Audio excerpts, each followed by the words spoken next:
소망을 가지게 하였을 뿐만 아니라 어둠에서 빛으로 나오게 하였습니다. 이러한 교육을 받은 민족의 선각자들이 이 땅의 가장 어두웠고 절망스러운 시대에 하나님 나라의 사상을 가지고 자유와 독립을 위하여 희생했던 것을 보게 됩니다.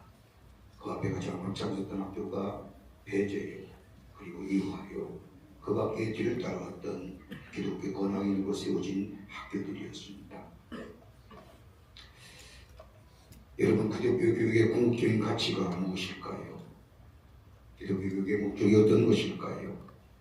나름대로의 정의와 나름대로의 생각들이 있겠지만 그것은 다름 아니라 이 땅에 하나님 나라가 세워지는 것이라고 할 것입니다. 내면적으로는 내 안에 예수가 통치하는 나라, 그리고 외면에는 하나님이 통치하시는 나라, 바로 이것이 하나님의 나라가 이루어지는 것이라 할 것입니다. 이것은 다름 아니라 교육을 통하여 내 안에 복음을 통하여 내 안에 하나님 나라가 이루어지고 내 안에 이루어진 하나님 나라의 귀한 역사를 가지고 나아가 그 하나님 나라를 전파할 때에 하나님의 통치하신 나라를 만들어가는 것, 이게 기독교 교육의 가치요 목표라 할 것입니다. 이것은 단순히 도덕적이고 윤리적인 존재로서의 삶을 넘어서서 하나님의 창조의 목적을 이루어갈 뿐만 아니라 더 나아가 이러한 교육을 통하여 성숙한 사회의 구성으로서 이 땅을 새롭게 하는 것이 바로 기독교 교육의 가치일 것입니다. 굳이 우리 기독교 교육의 가치를 성경에서 찾는다고 한다면 우리 누가복음 2장 52절의 말씀에서 찾아볼 수 있을 겁니다. 예수는 그 지혜와 그 키가 자라가며 하나님과 사람에게도 사랑스러워 가시더라. 키가 자란다는 것은 육체의 성장을 얘기하는 것이고, 지혜가 자란다는 것은 교육을 통하여 지적인 성장을 가져오는 것이고, 하나님 앞에 사랑스러워 간다는 것은 종교성을 의미하는데 하나님과 나와의 깊은 영적인 관계 속에서 맺어지는 하나님의 형상, 하나님의 말씀의 삶, 종교적인 귀한 영적인 체험을 통하여 종교성의 사람으로 살아가는 것. 우리의 영혼이 살 때에 우리 마음이 살고, 우리 마음이 살 때에 우리 육체가 강건해지는 것처럼 하나님과의 깊은 영적인 관계를 맺어가는 것, 이것이 바로 하나님 앞에 사랑스러워 가는 것. 그리고 저 사람들 앞에 사랑스러워 가는 것은 이로 인하여 얻어지는 도덕성과 윤리성을 가지고 건전한 사회인으로서의 책임적인 자아를 이 땅에 이루어 나가는 것. 이게 바로 기독교 교육의 가치요 목표라 할 것입니다. 지금의 시대는 교육하기가 참으로 어려운 시대 속에 살고 있습니다. 절대성이 부정되는 시대입니다. 데이비드 걸핀이라고 하는 학자에 의하면 지금의 시대에 포스트 모더니즘을 이렇게 정의합니다. 절대성이 상실된 시대. 허무주의, 또 하나 있다고 하면 물질주의, 또 하나는 권력주의입니다. 이런 시대에 의해서 만들어지는 우리 현대인의 삶의 모습을 저 탐슨이라고 하는 영성신학자는 이렇게 정의합니다. 이성 중심의 가치관의 삶. 이성에 매몰되어 이성을 최고의 것으로 생각하고 자기 이성 속에 자기 존재를 잃어버린 삶들. 또 하나 있다고 한다면 판단 기준의 상실입니다. 기술의 진보가 삶의 척도를 가속함으로 인하여 얻어지는 판단의 기준성을 잃어버렸다는 겁니다. 무엇이 옳고 그림이 상실된 사회 속에. 그렇게 가치관이 혼란입니다. 내가 어디로 가야 될지, 무엇을 해야 될지, 어떤 것을 해야 될지 알지 못하는 카오스의 시대 속에 삽니다. 오로지 속도에만 관심이 있습니다. 얼마나 이루었느냐, 얼마나 성취했느냐에만 관심 있는 결과 지향적인 사회 속에 사는 우리들의 삶의 모습들. 또 하나 또 한다면 인간의 전 존재나 세계에 대하여 무관심하는 피상적인 문화. 의미와 가치보다는 다른 사람의 평가와 안목에 가치를 두며 사는 우리들의 삶의 모습. 자신의 존재나 깊은 세계관에는 관심이 없고 그저 다른 사람이 어떻게 나를 보아주느냐에 따른 소위 인기와 관심에 집중되어 있는 삶들. 또 하나 있다고 한다면 이로 인하여 얻어지는 소외에 대한 두려움. 어떻게 이길 수 있을까요? 기독교육이 대외적으로 참 어려운 시대에 봉착하고 있습니다. 참으로 힘듭니다. 그럼에도 불구하고 오늘 예배소서가 바울이 에베소 교회를 향하여 얘기하는 것처럼 너희가 무엇을 위해 지음받았느냐? 다름이 아니라 선함을 위해 지음받은 존재라는 것. 여러분, 선한 게 어떤 걸까요? 그래서 선한 것을 얘기할 때 좋은 것, 윤리적이고 도덕적이고 보기에 아름다운 것이라고 얘기하지만, 여러분, 선한이란 단어는 예수님께 하나님께서 세상을 창조하실 때에 저 하나하나의 창조물을 창조하시는 게 하시는 말씀이 있습니다. 보시기에 좋았더라. 그리고 마지막 인간을 창조하실 때에 하신 말씀이 뭐냐? 보시기에 심히 좋았더라. 원문을 보면 기토, 하나님 보시기에 좋은 것이 선한 겁니다. 인간의 윤리와 도덕의 잣대를 가지고 그것이 좋다 나쁘다고 얘기하는 것이 아니라 하나님 보시기에 좋은 것이 선한 것입니다. 거기에 의로움이 있습니다. 거기에 정결함이 있습니다. 거기에 바름이 있습니다. 정녕 세상의 혼돈 가운데 살고 가치를 잃어버리고 목표를 잃어버리고 내가 가지고 있는 것에 대하여 관심과 내가 이런 것보다 얻고자 하는 삶의 목표, 지향적인 이런 삶의 교육 현장, 이것을 가리키는 이 땅의 삶 속에 기독교 교육이 가져야 할 가치와 목표는 다름이 아니라 선한 것입니다. 하나님 보시기에 좋은 겁니다.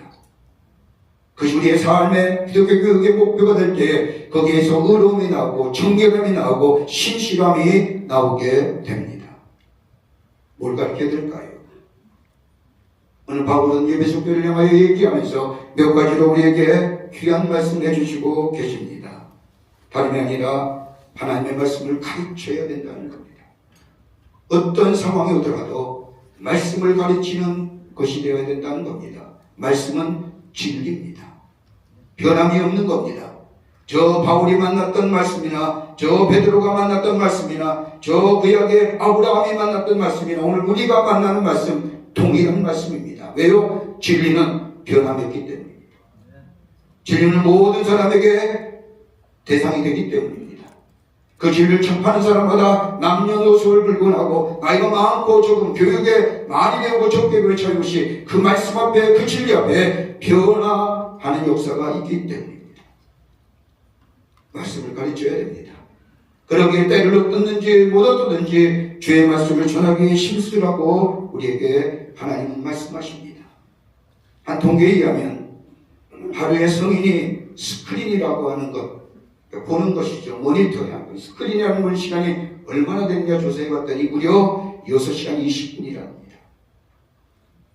스마트폰을 보거나 TV를 보거나 오늘 영상 보시지 않습니까? 이것도 여러분이 보는 시간에 포함되는 겁니다. 하루에 성인이 보는 스크린의 시간이 6시간 20분입니다. 우리 학생들은 얼마를 보느냐? 3시간 본답니다. 여러분 하루에 스마트폰 몇 번 만지는지 아십니까? 성인이. 지금도 만지고 계시잖아요. 하루에 성인이 스마트폰 만지는 숫자가 통계적으로 2617번이랍니다. 24시간 만지고 계시는 분이 계십니다. 못 놓고 주무시는 계십니다.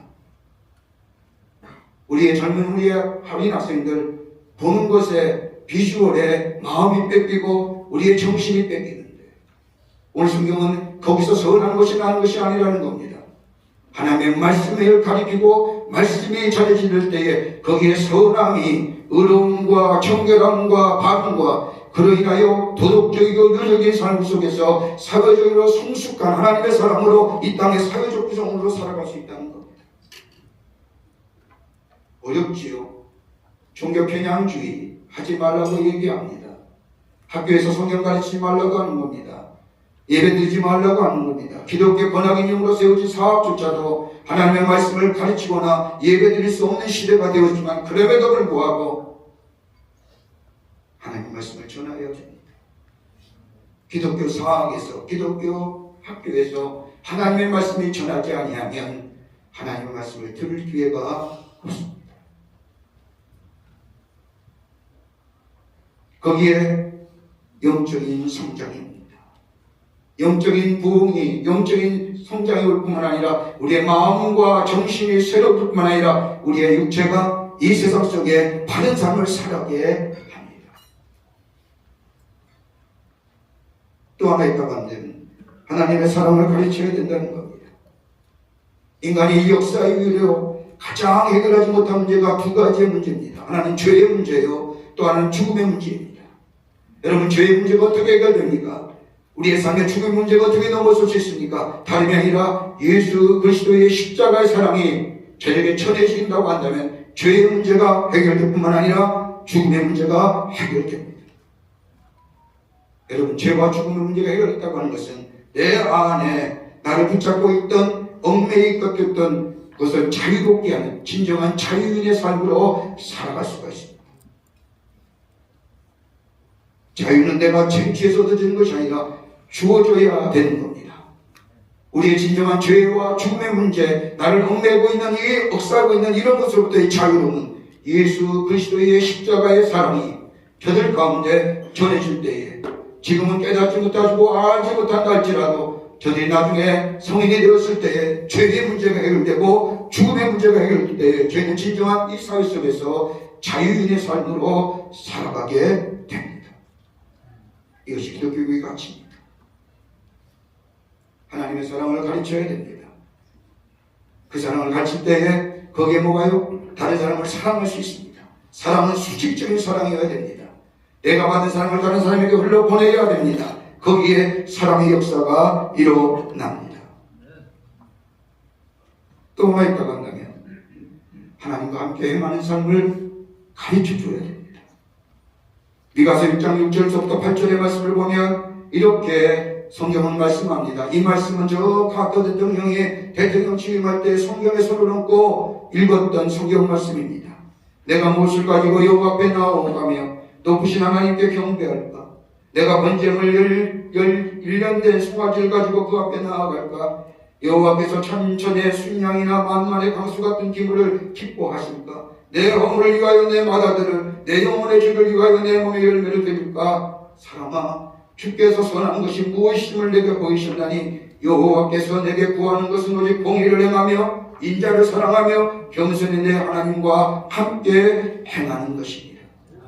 어디에 이 땅의 사회의 정의와 공의가 이루어질까요? 사회와 공의와 정의는 다름이 아니라 내가 하나님과 함께 행하는 삶을 내 삶 속에 살아가게 될 때, 하나님이 기뻐하신 것은 수천 마리의 제산물이 아니라 수만의 강주기를 겨울 만한 올리브 기름이 아니라 내 맏아들을 바쳐서 하나님을 기쁘시게 하는 그 일이 아니라 하나님의 공의와 하나님의 정의를 이 땅에 실현하는 겁니다.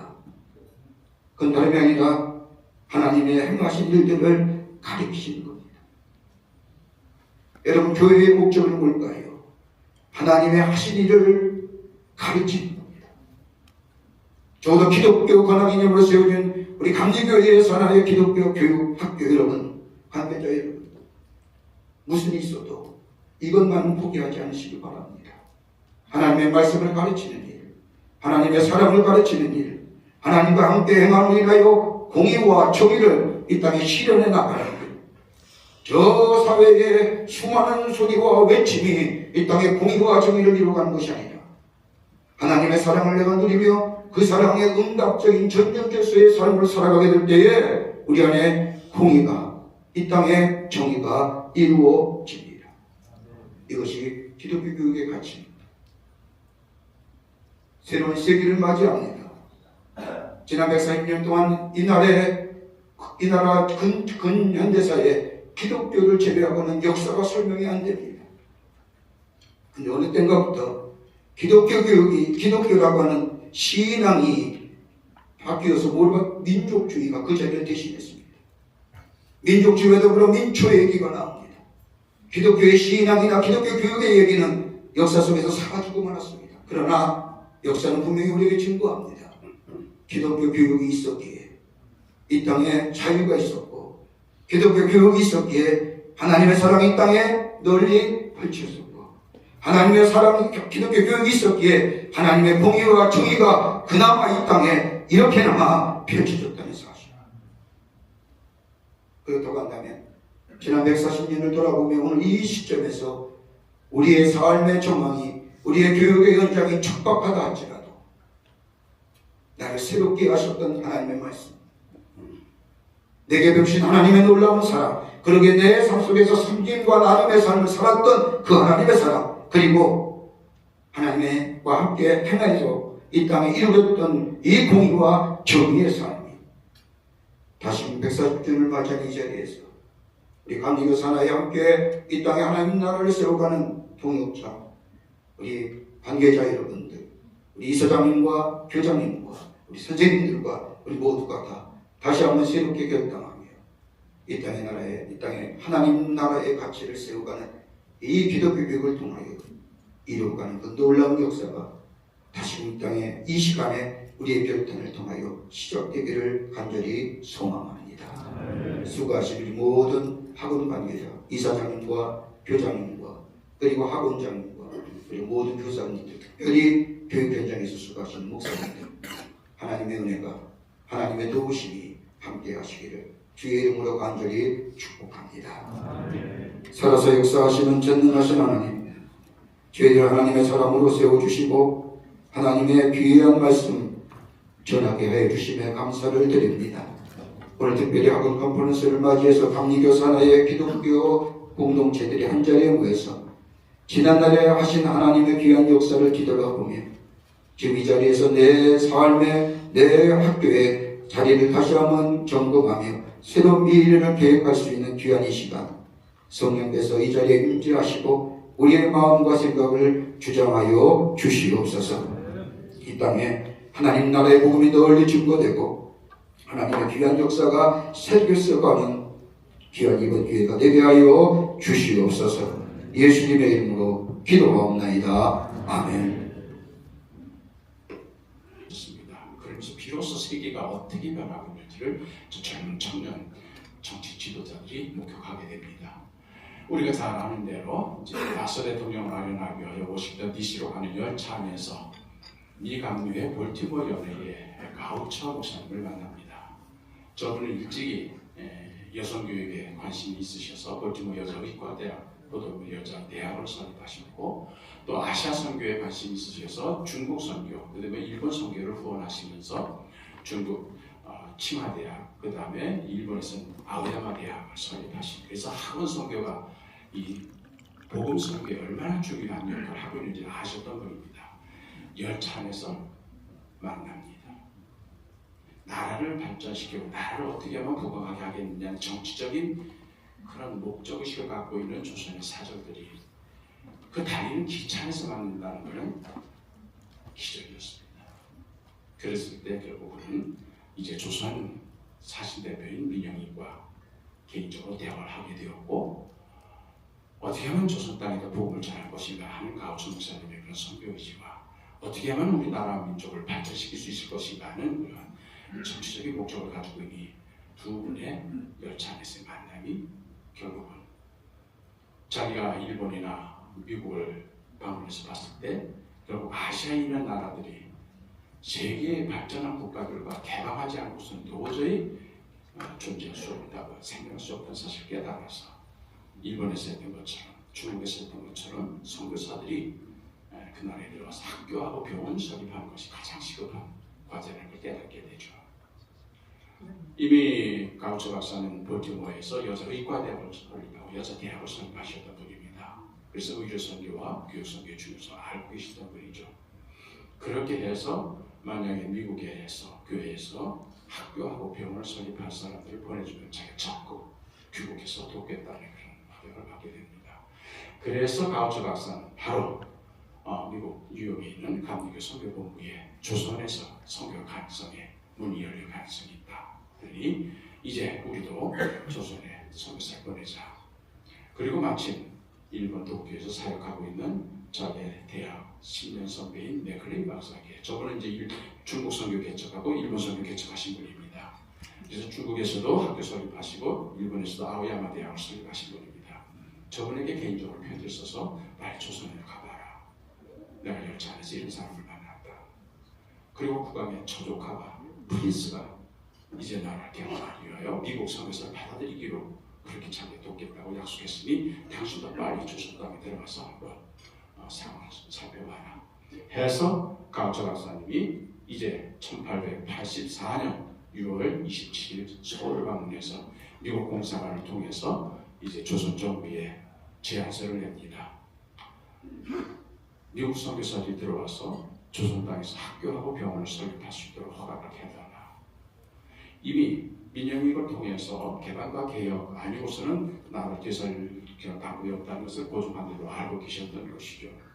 그렇게 해서 결국 고종 황제께서 그때 당시에 외교 협회였던 김옥균을 통해서 맥클레이에게 학교와 병원 설립을 허락하십니다.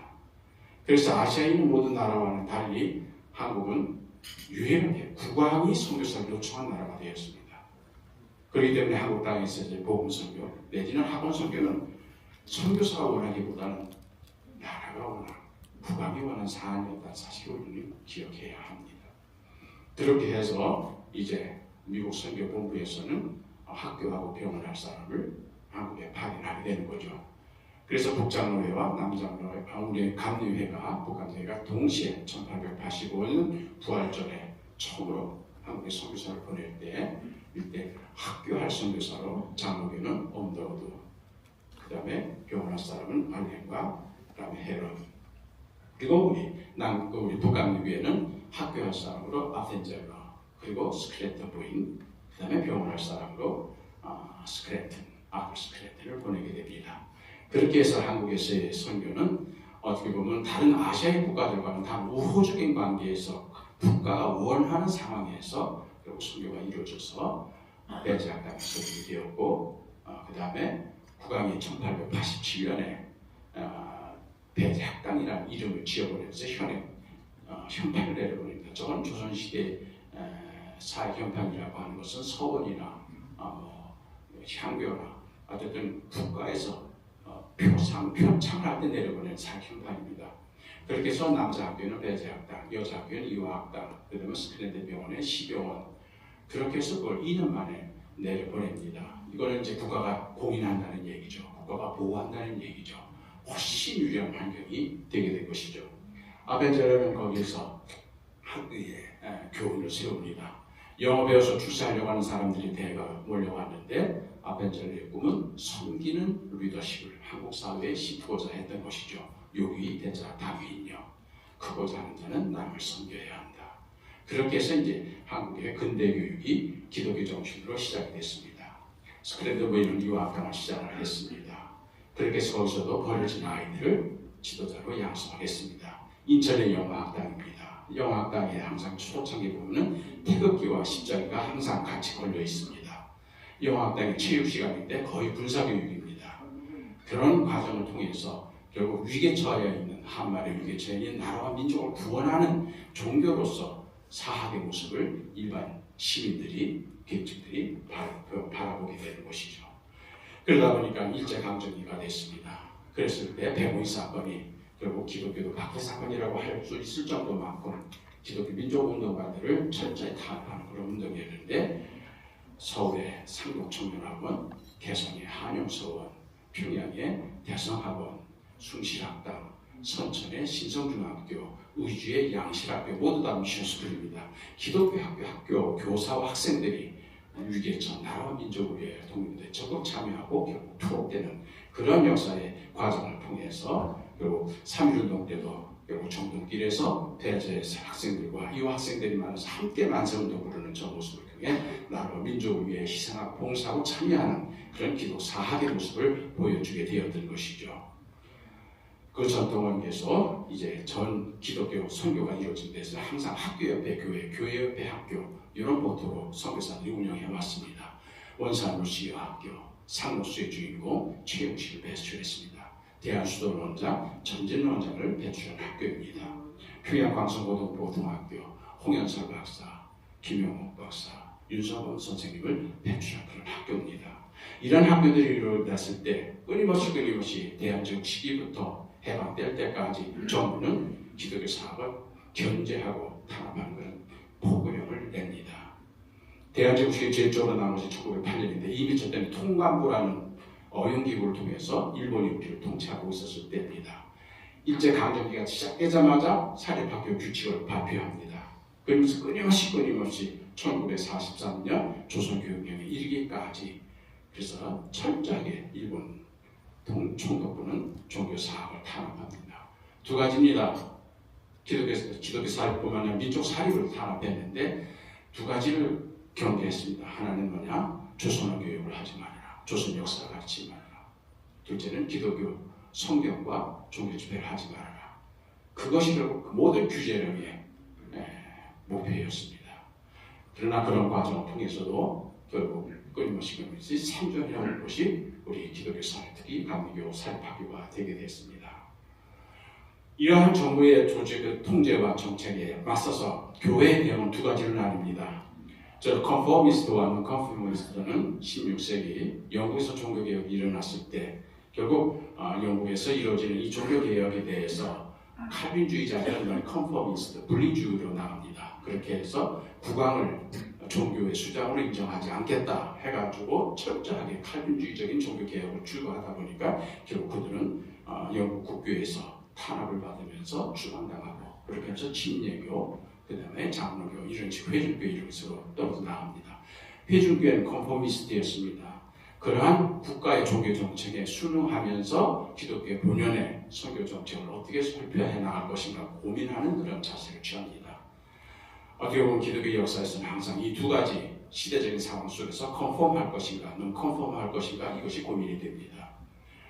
그러나 우리가 성경에서 하듯이 바울로부터 시작해서 어거스틴, 루터, 웨슬리 이분들은 곧도 그 시대적 상황 속에서 끊임없이 시대적 상황에 적응해 나가면서 그 시대 속에서 어떻게 하나님 나라의 건설이라는 선교의 목적을 구현할 것인가 고민하면서 그 길을 모색해왔던 역사를 우리는 확인할 수가 있습니다.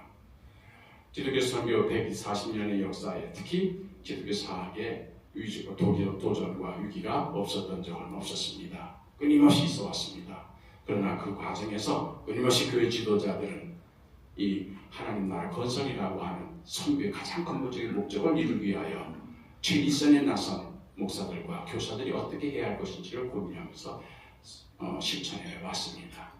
저는 이 시점에서 결국 우리 선배들이 보여줬던 특히 감리교 사학이 보여줬던 컨포미스트의 그런 입장에서 오늘 우리에게 주어진 가정을 생각할 때 아펜젤러 선교사님이 영어 배우려고 나라가 필요한 사람들 인재를 양성해달라는 국가의 요청에 부응해서 대제학당이라는 이름을 지어봤고 어떤 지도자를 내세울 것인가 키울 것인가 했을 때 섬김의 리더십, 섬김으로 봉사하며 하나님의 사랑을 선포하는 그런 사학의 감리교 사학의 근본적인 목적을 이루기 위하여 기도하고 모색했을 때 길은 열렸다는 점을 말씀드립니다. 감사합니다. 네, 시간을 좀 정하고 하겠습니다. 5분 안에 끝낼 수 있도록 최선을 다하겠습니다. 강화 독신고등학교 교목을 있는 김수환 목사라고 합니다. 사실 여기 계신 우리 감리교 교목 선배님들, 여러 후배님들 저보다 훌륭하게 사역하신 분들 계시는데 이 자리에 서게 되게 송구스럽게 생각을 합니다만 덕신고등학교가 어떤 꿈과 비전을 가지고 학원 성경을 감당하고 있는지 잠깐 소개할 텐데 함께 기도해 주시는 마음으로 경청해 주시면 감사하겠습니다. 덕신고등학교는 꿈이 있습니다. 하나님께 주신 꿈이 있습니다. 그것은 설립자 고 어덕신 장로님이 시작하시고 현재 이은하 이사장님을 통하여 이루어가고 있는 그 첫 번째 꿈인데 한국 기독교 학교의 모델이 되는 것입니다. 한국 감리교 개통학교의 모델이 되는 것입니다. 그 꿈을 이루기 위하여 현재 이은하 이사장님과 중부연의 여명교회 장로님이신 박상희 교장 선생님 그리고 30여 명의 교직원들이 함께하고 있습니다. 이사장, 교장, 교목이 같은 꿈을 꾸고 같은 것을 바라보니까 학원 선교가 아주 왕성하게 일어나는 것을 확인할 수가 있었습니다. 지금부터 우리 독신고등학교가 한국 기독교학교의 모델이 되기 위해 실천했던 내용들을 간략하게 설명을 드리겠습니다. 첫째는 법인 명칭을 변경하는 것입니다. 본교는 권하기념을 명확히 하기 위해서 덕신학원에서 덕신기독학원으로 법인명을 변경했습니다. 그리고 두 번째는 법인 정관을 새롭게 변경했습니다. 많은 기독교 학교들이 기독교의 정체성을 좀 빼려고 하기도 하고 중화시키려고 하는데 저희는 기존에 있었던 기독교 신앙 전통을 바탕으로 선교적 사명에 입각하여 라고 되어 있던 것을 기독교 신앙 전통을 바탕으로 하는 기독교에 대한 감리의 개통 종립학교로서 선교적 사명에 입각하여라고 법인 정관을 이렇게 저희가 감리 개통학교로서 선교의 삶을 담당하고 있다는 것을 명확하게 했습니다. 또 세 번째는 교목의 직위를 더욱 명확하게 드러냈습니다. 사실 교목이라는 직위는 교육청에서 없는 직책입니다. 하지만 기독교 학교에서는 여전히 존재합니다. 마치 어디에도 일자리가 없는 자리였지만 저희는 법인 정관의 직제, 교목과 교목의 역할을 보시는 슬라이드와 같이 명확하게 확립을 하였습니다. 또 네 번째는 저희는 그 기독교 학교인 것을 명확하게 드러내고 있습니다. 교육청이나 각 기관에 보내는 공문서 헤드라인에 성경적 세계관을 바탕으로 한 창의 융합형 인재를 육성하는 기독교 학교라는 것을 명시해서 보내고 또 수화하고 있습니다. 또 저희는 신입생을 모집할 때 꼭 강조하고 있습니다. 저희 학교는 그 비평준화 지역이기 때문에 학생들의 선택에 의해서 학생을 모집하는데 입학 전에 본교의 그 교육 방향에 대해서 명확하게 설명을 합니다. 그래서 종교가 없어도 되고 다른 종교를 가져도 되지만 덕신고등학교의 교육 철학과 권학 이념에 명확하게 동의해야 하는 학생이 왔으면 좋겠다라고 이렇게 명확하게 얘기를 하고요.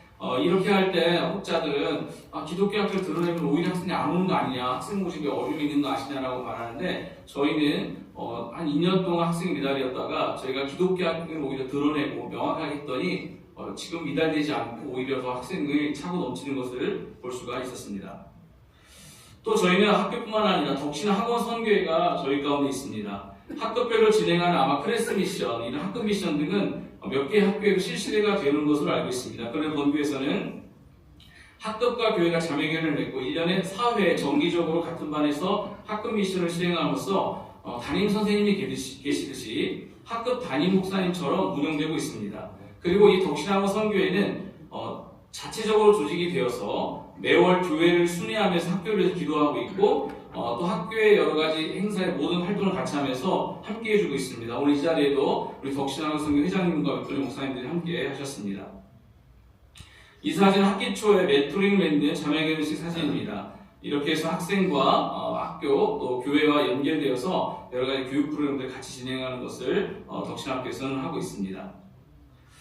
또한 저희 덕신학교는 저희 학교의 그 학원 선교뿐만 아니라 저희 학교를 통해서 강화 지역의 청소년 복음화와 학원 선교를 위해 노력하고 있습니다. 강화 지역에는 총 37개의 초중고가 있습니다. 그리고 본교는 그 학교마다 학부모 기도회, 학생 자유 기도회, 기독교사 모임이 세워질 수 있도록 돕고 있습니다. 그래서 연합 학부모 기도회, 연합 청소년 찬양 페스티벌 등을 주최함으로써 지역사회의 학원 선교를 앞장서고 있습니다. 그것은 곧 교회를 돕는 일이 되기도 합니다.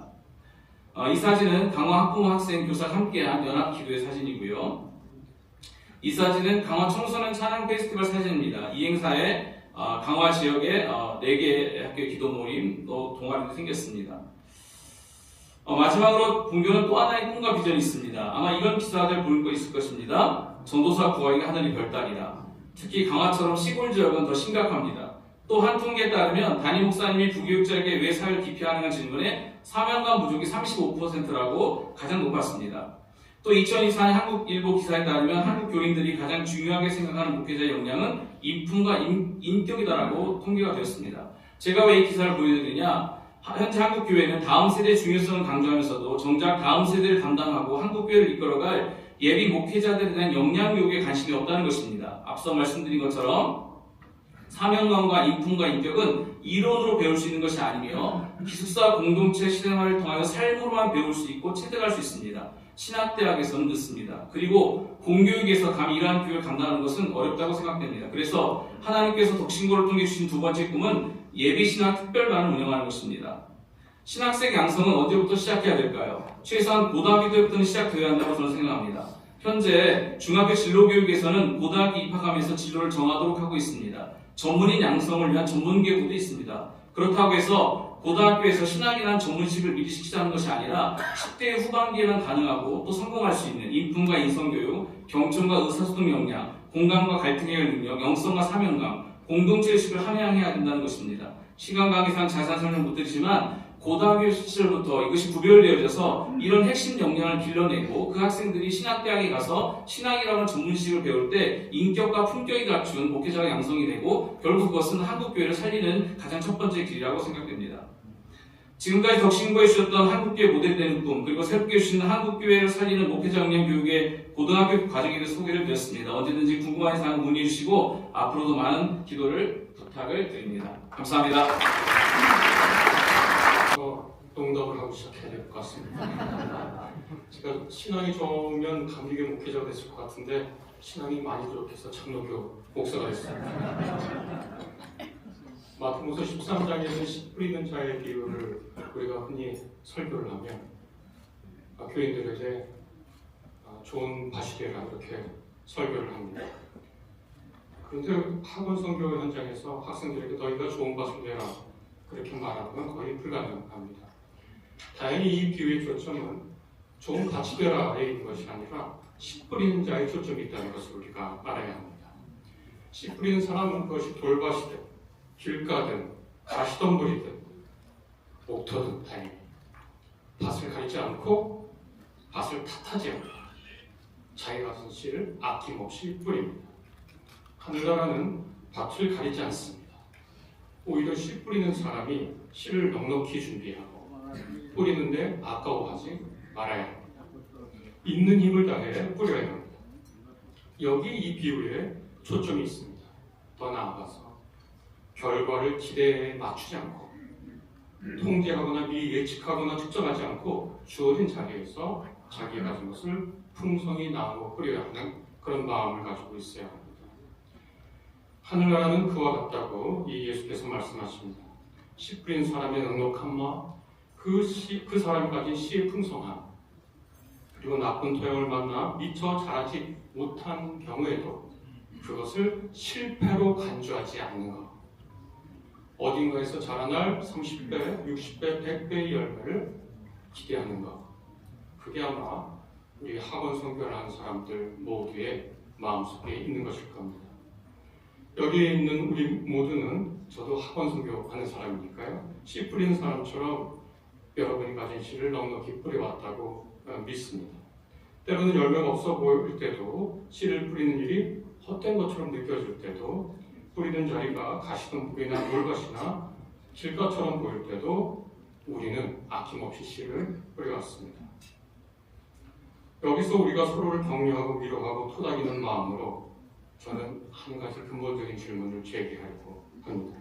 우리는 씨를 뿌리는데 그 씨 과연 무엇인가? 무엇이 되어야 할까?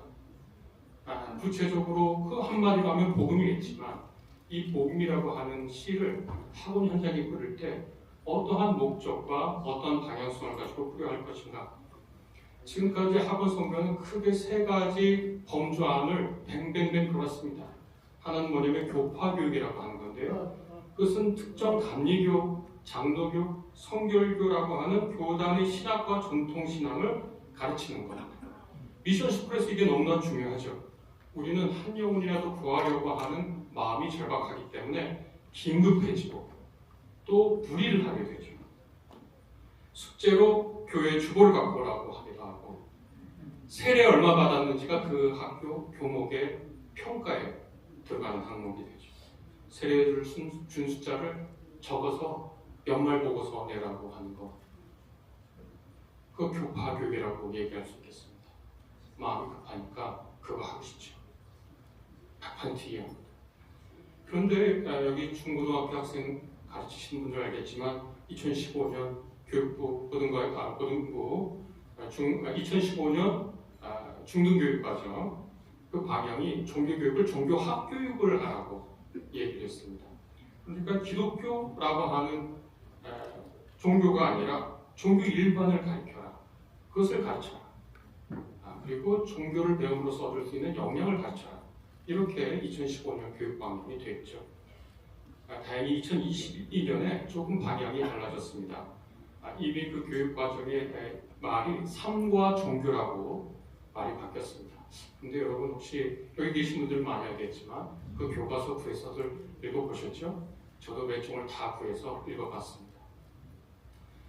우리가 사실은 거기에 만족하기가 어렵죠.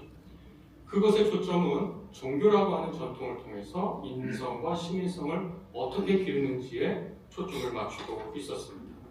짧은 시간에 제가 가진 생각을 아주 얕은 생각이지만 다 말씀을 드릴 수는 없고, 저는 이 세 가지 중에 뭘 해야 되겠다고 우기면서 혹은 싸우면서 논쟁하면서 쳇바퀴를 돌지 말고, 기독교가 아닌 사람, 종교가 아닌 사람도 듣고 싶어 할 수 있는 사안, 꼭 필요하다고 느끼는 것, 그것을 들음으로써 나의 삶에 도움이 되는 것, 그 틀을 잡고 우리 기독교라고 하는 구원의 지식, 또 복음의 지식, 또 인류가 쌓아온 정신적 문화 자원을 서로 융합하는 길을 찾아보자고 제안을 하고 있습니다. 그것은 바로 기독교 교양교육, 기독교 교양학, 기독교 문해력 양성이라고 하는 키워드입니다. 이것은 특정 종파 교육에 머무는 것도 아니고 현상 기술에 의존하는 종교학 교육도 아니고 개인의 종교성만을 함양하고자 하는 것을 목적으로 하지 않습니다. 교양이라고 하는 것은 모든 현대를 살아가는 시민이면 반드시 갖춰야 할 지식과 지적 역량과 자유로운 주체와 더불어 살아가는 시민성을 말하는 것이고, 우리가 가진 기독교라고 하는 신앙과 2000년이 쌓인 이 전통은 교양의 목적에 충분히 부합하고는 않고, 도리어 우리는 기독교가 빠진 교양이라고 하는 것은 불완전하다고 얘기할 수 있을 거라고 저는 자신합니다. 그래서 어떤 방향으로 해야 하는가? 기독교인에게는 자기 신앙을 객관적으로 성찰해서 성숙할 수 있는, 비기독교인들에게는 신학적 장벽 없이 기독교를 통해서, 기독교 문해력을 통해서 세상을 보고 자기 자신을 이해하고 좀 더 좋은 시민으로 살아갈 수 있는 자원을 제공하는 겁니다. 우리는 기독교 학교니까 기독교를 통해서 이걸 한다고 말할 수 있습니다. 기독교라고 하는 특수성을 통해서 보편성을 이해할 수 있다고 말할 수 있습니다. 기독교는 걸림돌이 아니라 디딤돌이라고 말할 수 있습니다.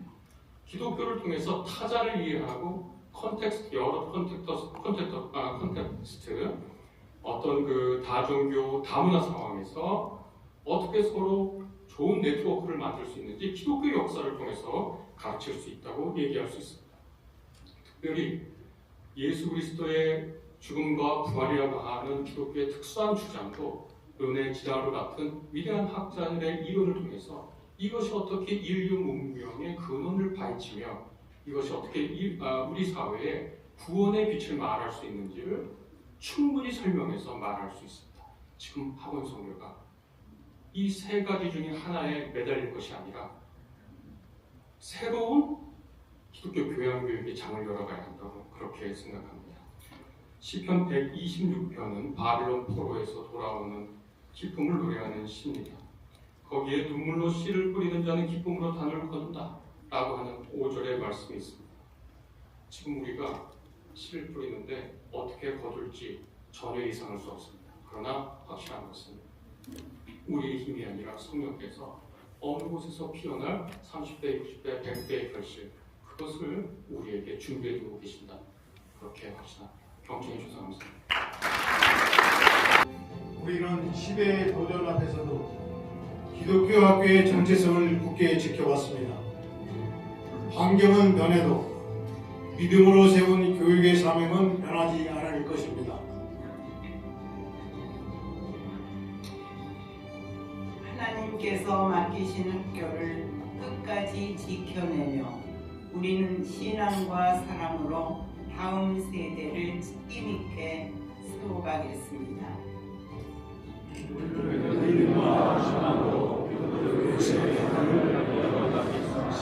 우리는 140년 전 복음과 교육을 함께 하신 믿음의 선교사들을 기억합니다.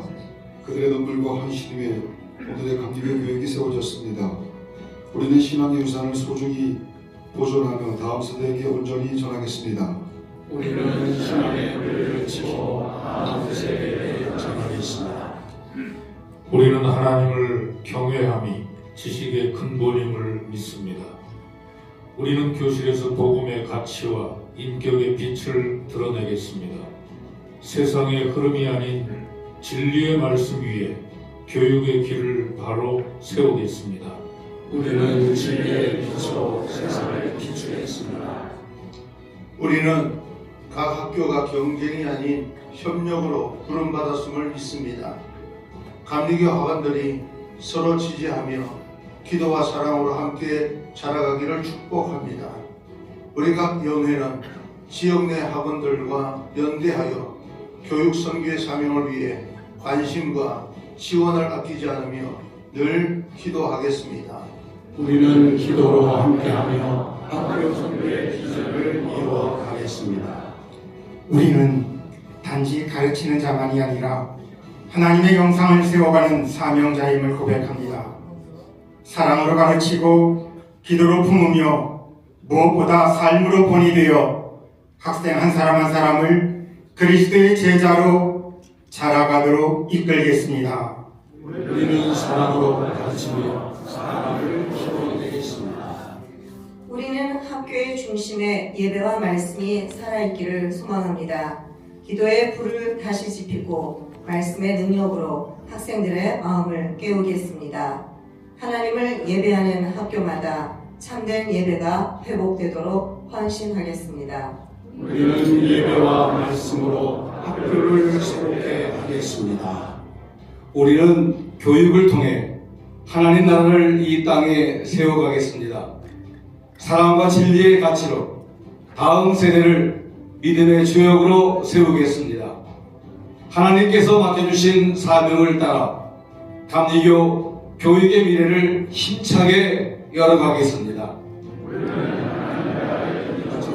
미래를 열겠습니다. 감사합니다. 모두 하나님을 믿어가 주시고요. 우리 이어서 신청으로 574장 다 함께 찬송을 1절만 부르시겠습니다.